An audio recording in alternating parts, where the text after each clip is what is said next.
What an extraordinary finish. And by that, I mean just shocking. The mistakes from Houston. This is the team that won with the miracle comeback after Duke made all those errors on Saturday night. And then 2 nights later, Houston commits a turnover on each of its last 4 possessions. Their last made field goal came with 2 minutes and 29 seconds remaining. Florida only led in this game for a total of about a minute. You see it there, 1 minute and 4 seconds. But that was enough. And so live we go to San Antonio. Jay Will and my uncle Seth Greenberg, no relation.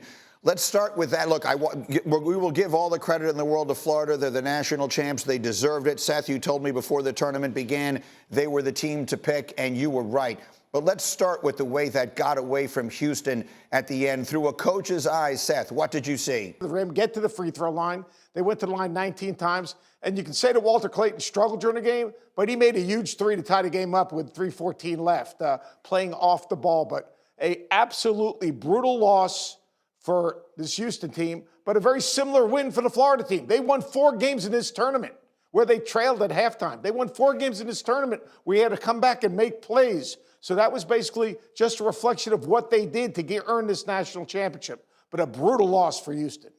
Let's live in that one for a minute, Jay. We have plenty of time, everybody. I'm not going to a break for a long time, so we got plenty of time to talk about this. Jay, how about that? 2 nights ago, you were bemoaning Duke and the mistakes at the finish and all the rest of that, and Houston was the team. We were talking about their culture. They knew what to do in the biggest moments of the game, all that sort of thing, and then for the script to flip that totally 48 hours later, a bit of a shocker.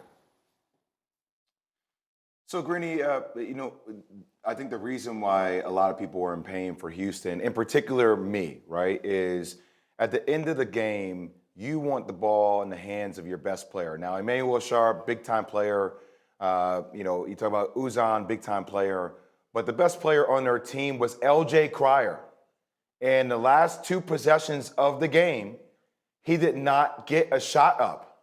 So a lot of people are going to focus on Emmanuel Sharp and a great closeout by Walter Clayton Jr.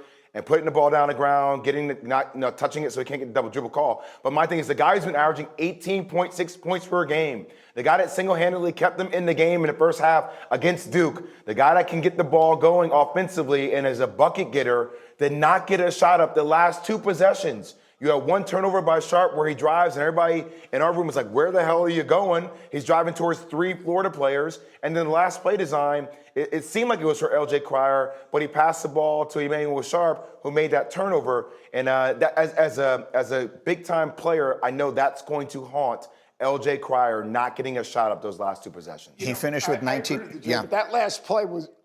Go ahead. That last play was for Cryer to come back off a rescreen. He got the basketball. I think what he did is instead of he wasn't open, so he reversed the ball. A great player. If it's Jay Williams, you would want him to have the mentality to back it out. You're going to see he's going to come off of this rescreen right here. Here's coming. He gets it. He should have backed that thing out. There was a pin down for Sharp right there. Back it out, open up the floor, give him some space to go downhill and make a play. Instead, that was the second option, bringing Sharp off that down screen. But Kelvin Sampson, he wanted 2 options in this play. Yeah. Rescreen and then a down screen for Sharp, who made a huge 3 against Duke. I hear you, though. I hear you, Seth. All I'm saying, brother, is that at that moment, even if it's not open, take a second, pull it out, have the ball in your hands. I mean, it was a good pass. I hear you. 1 half fake.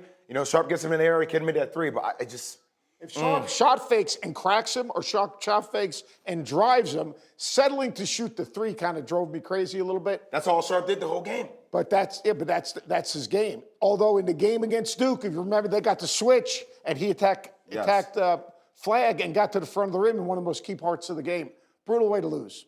For the 3 and the win at the end, Cryer finishes with 19. Can I put up a 17? Because obviously for every action, there's an equal opposite reaction. To the winners go the spoils. In Florida, you mentioned it there briefly, Seth, the comeback kings, they overcame deficits of at least 9 points in each of their final 3 games to win. They are the only national championship in the last 20 years to overcome a deficit of at least 9 points in the Elite Eight, the semifinal, and the national championship game at any point in the game. And all of theirs came in the second half. So, Seth, I'll again with you. You told me before this tournament began, pick Florida. They're the team to beat, and you were right. What does it say about them that they found a way to come back? What does it say about them that Walter Clayton Jr., who had carried them through this tournament, did not have a big night last night, and yet they still found a way to win? What do we say about the national champs this morning? You know, the resilience. They got back in this game. Look, how do you get back in a game? You get back in the game by getting stops. I mean, down the stretch, they got stops. And when they got stops, they basically took advantage of it by not settling, getting downhill. Now, Walter Clayton, in clutch time, he still made that big three with 3:14 to go to tie the game up. But it's the resilience, it's the toughness, it's the different guys that can impact the game and impact winning. The second half, they go to the line 19 times. In the second half, they play downhill. In the second half, they got stops. In the second half, they didn't flinch. And they didn't flinch against Connecticut. They didn't flinch against Texas Tech. And they didn't flinch in the biggest moment on the biggest stage. They made the plays they had to make on both ends to win a banner. And then finally, Jay Will, I want to put up one other thing because it's part of the storyline here. Cindy, 820 if we can. This is a tweet from you last night. And RC, we're borrowing your feature here, and we're going to have Jay Will explain his tweet. He tweeted, "You can't call the first half like a UFC fight and call the second half like it's a ballet. Shout out to Florida for best adjusting to the second half, but this game was horribly officiated. Only 4 fouls total called in the first half, 25 fouls called in the second. If you set the tone for how the game is officiated, then keep it that way the whole game." Yeah, Greeny, I mean, first off, shout out to Florida for adjusting, right? Like, I don't want to take any credit away from them because they did the best job and they attacked. But as a player, if you're going to allow me to be physical in the first half, that's the standard for how I think the game is going to be officiated. And I could be aggressive. They weren't calling any fouls in the first half. To all of a sudden just flip that from a UFC battle to a ballet recital, come on, man. I mean, how am I supposed to find any rhythm in the game if all of a sudden now in the first half I've been able to put an arm bar on you, and now in the second half I can't touch you. Now I have to pat you when you come down the court. To me, I just want there to be consistency. And look, you could make the case, yeah, they just called more fouls, but there were a lot of fouls in the first half that weren't called. They set the standard by being physical, and that was not the case throughout the course of the game, and that's what bothers me as a former player. All right, I want to leave it there because I got Mel ready to go, but we will have much more from you guys live in San Antonio. And startling finish leading to a national championship for Florida last night. And here are some ways in which this NCAA tournament was historic. The SEC got 14 teams into the field, most ever for a conference. Obviously, one of them winds up winning the championship. It was the second time all 4 1 seeds made it into the Final Four, and Florida stands alone at the end, the first SEC team to win since Kentucky in 2012. And so we've had Seth and Jay Will with us live all morning long from San Antonio. We went into the little picture earlier. If you're just joining us, we dove deeply into the end of the game and some of the strategy and all the. I want to go bigger picture here.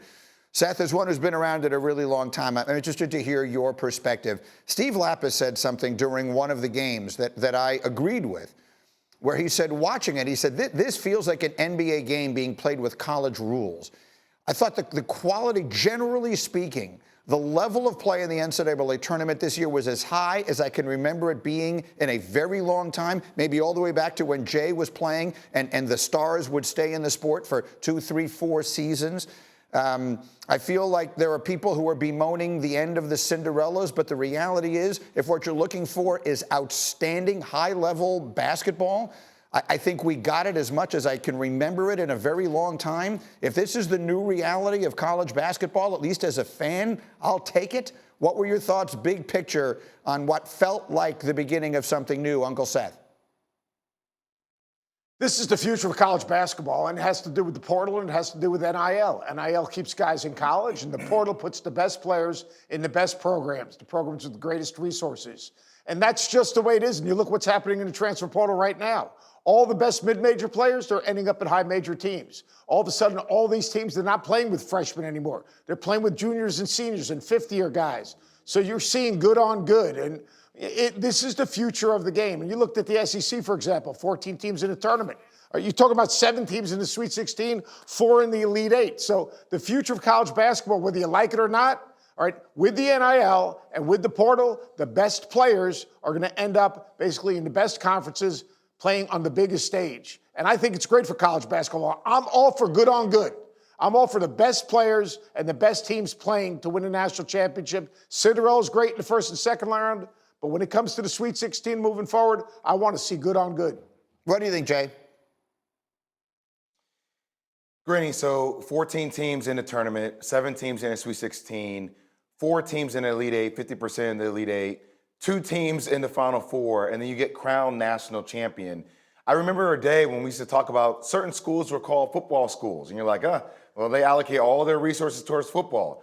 Now you're seeing big-time football schools, those basketball coaches piggyback off the schools raising for football and build dynasties. Look at what we're seeing with Nate Oates. Look what we're seeing with Florida. Obviously, Florida won back-to-back championships back in the day with Joakim Noah.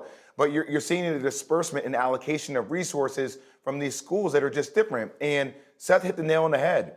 The mid-majors, retention's a really big thing. If you're a mid-major, I mean, we have kids that are stars at Power 4, Power 5 schools that are literally putting their name in the portal just to see if they can elevate and get more money from another Power 4, Power 5 school, who are playing 35 minutes a night. And that's where we are. We're going to keep seeing a saturation in the market, but you're going to keep seeing these schools who have capital paying these high-end players, and this is the new normal. So I know people will bellyache about this. Seth, let me frame this one more way for you, though, Seth. People will complain about that. People will say that's not what the college game is meant to be. People will say that it takes away a little bit of the texture. And maybe there's some truth to that as we sit here at 8:30 in the morning. But the reality is, when you sit down to watch a game, you want to see the best game you can possibly see. And I don't know that I think that what we're getting from this, to me, Seth, is as high a level of basketball as we're going to get in the collegiate game and as we have in a while. Am I wrong? No, you're correctly right. And more importantly, Greeny, let's stop fooling ourselves. College basketball is no longer an amateur sport. College basketball is a professional sport. Guys are making millions. I'm not saying hundreds of thousands, millions of dollars. These kids that are going into the portal, the market has totally changed. When the portal first opened 3 years ago, a good portal budget was maybe $1 million. Right now, we're talking about $8 to $10 million. This is professional sports right now. Difference is we've got to find a way somehow to put education back in it, but we're seeing the best players all end up in the best arenas at the highest level, and that's the future of our game. Greeny, it's not going back. I believe the game has to be operationalized. Seth is correct. We'll need a salary cap. Obviously, we're moving towards that. You see rev share. It's gonna move to retention. Guys are gonna have contracts. But to anybody that bemoans about this, when they were 17, 18 years old, when they were in college, they can get fair market value on a job while they were in college. Why can't the players? That's all I'm going to say. They can complain, but it's capitalism. That's the world we live in. And the transfer portal is a thing. Look, I'm preparing for the NFL draft. At least half the players that I have prepared for have transferred. The days where they just came from one school and that was it. So this is happening in all of the big sports and all of the sports all the way around. That's the way it's going to be.